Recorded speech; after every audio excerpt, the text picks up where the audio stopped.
Good morning, I'm Dr. Aliya Gard. Welcome to Coffee and Chiropractic. So coming up, it's International Yoga Day, and my background gives me a really unique perspective to speak on both. Before chiropractic school, I was very heavily involved in yoga. I practiced for 10 years, taught for more after that. I traveled to India, I traveled all over the place deepening my practice, and it really, it was, I believe, why I wound up in chiropractic school, but that's another story. So this morning I want to touch on a lot of the overlap we see in yoga and chiropractic. There are benefits in both. They share benefits, and then I want to talk about what patients might benefit from what type of yoga. So jumping in, I'm going to touch on just 3 benefits. There are loads more, but the first one, and arguably the most important one, is how yoga and chiropractic both can affect change in our mood or mindset. So I don't know about you guys, but when I get an upper cervical adjustment, it changes my day every single time. For you docs that are not getting adjusted, please go find someone to adjust you. If you're in Cary, come see us. Yoga can do the same. So a mindfulness practice, a heavily physical practice can leave you feeling like a different person than when you entered that room.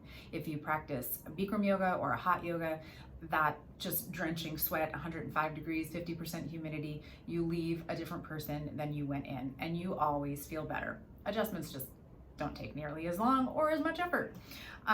Blood pressure. We all know the research. Chiropractic adjustments will reduce blood pressure. Yoga will do the same. Depending on the style of yoga that you're doing, yoga can also decrease your heart rate, which in some cases is good. The last one that I'll touch on is range of motion and flexibility. And so obviously yoga is going to improve that no matter what style of yoga you choose. There are many, and I'll touch on those in a minute. But chiropractic, regardless of how we practice, what our practice philosophy is, I think we can all agree that chiropractic adjustments will improve range of motion and flexibility. Both yoga and chiropractic will help to improve healing. They will help to prevent injuries, mood, focus, energy, all of the things, right? So there's lots of overlap.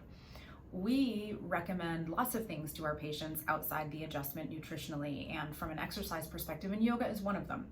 So for those patients that are CrossFitters, they're weightlifters, they're super tight bound, you know who these people are. For them, there's a style of yoga that's called Yin yoga, hugely beneficial. What Yin does is, the theory is that you hold the postures for 3 to 5 minutes on average.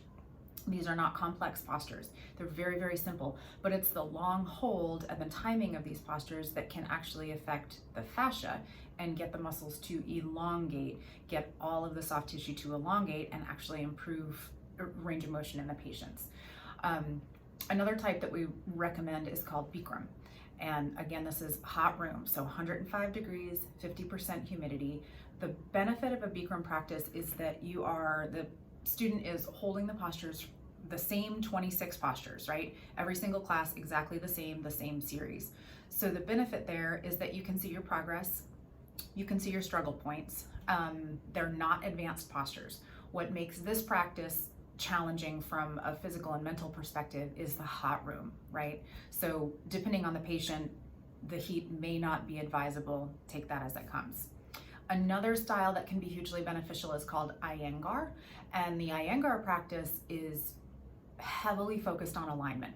So these are the patients that can go in. This is great for elderly patients, right? These are not usually found in Globo gyms, so you will find Iengar classes in specialized yoga studios, which is great. That's going to mean really tailored, specific instruction with high quality teaching. Iyengar, again, very alignment focused, so very little risk of injury in a kind of practice like this. And this is great for a beginner practitioner who wants to start down a yoga journey. This will give a great foundation to then springboard to other types of yoga. The last type that I'll touch on, which is also another popular one, is called Ashtanga, or you may have heard of it as Vinyasa or flow yoga. And you know, there's a athletic component to this for sure. These are found in Globo gyms. You can find an Ashtanga or a flow yoga class or a Vinyasa class anywhere. They are generally instructor led. Sometimes everyone in the class moves at their own pace. There are upward dogs, downward dogs. There's lots of inversions if you're in a straight Ashtanga class. So again, if you're concerned about any potential risk of injury for your patient, this is probably not a good starting point for them. But for those people who already have an athletic base, they're looking to kind of broaden their athletic experience, that would be a great transition. You know, from a personal standpoint, at different points in my life, both yoga and chiropractic truly, and stay with me, strictly MSK docs, I'm gonna get a little woo-woo here on you, they both truly connected me to my higher self. Yoga first, and then chiropractic when it found me. And for any docs out there who kind of, you know, you kind of lost your mojo, you're not really feeling it anymore, encourage you to revisit that spark that brought you to chiropractic school, right? This profession chose us, and go back there and remember what it was that brought you to this, because chances are it wasn't a trigger point, it wasn't, you know, SI joint dysfunction. Maybe it was, that's great too. But in closing, yoga's great, chiropractic is awesome. Happy International Yoga Day, and don't forget to be awesome. Bye guys.